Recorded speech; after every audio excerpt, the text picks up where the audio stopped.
ఇవాళ BRS BC విభాగం సమావేశం కానుంది. పార్టీ వర్కింగ్ ప్రెసిడెంట్ కేటీఆర్ అధ్యక్షతన సమావేశాన్ని ఏర్పాటు చేసింది. పార్టీ ఎమ్మెల్యేలు, మాజీ ఎమ్మెల్యేలతో పాటు బీసీ సామాజిక వర్గానికి చెందిన ప్రజాప్రతినిధులంతా ఈ సమావేశానికి హాజరు కావాలని ఆదేశాలిచ్చారు. తెలంగాణలో బీసీ కులగణనపై కొద్ది రోజులుగా వివాదం నడుస్తోంది.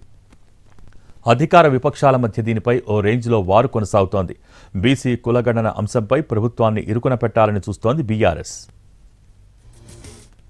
ఇటీవల నిర్వహించిన కులగణన సర్వేను అసెంబ్లీలో పెట్టి ఆమోదించుకుంది కాంగ్రెస్. అయితే బీసీ జనాభాను తక్కువగా చూపించారంటూ బీఆర్ఎస్ విమర్శలు గుప్పిస్తోంది. ముస్లిం బీసీలు కాకుండా 46% చూపించారని, ఆ సంఖ్య ఇంకా ఎక్కువగా ఉంటుందని బీఆర్ఎస్ అంటోంది. తమ హయాంలో నిర్వహించిన సకల జనుల సర్వేలో బీసీల జనాభా ఎక్కువగా ఉందని, ఇప్పుడెందుకు తగ్గారని ఆ పార్టీ నేతలు ప్రశ్నిస్తున్నారు. బీసీ కులగణనపై ప్రభుత్వంపై విమర్శలు చేస్తోంది బీఆర్ఎస్. దీనిపై మరింత ఒత్తిడి పెంచాలని భావిస్తోంది.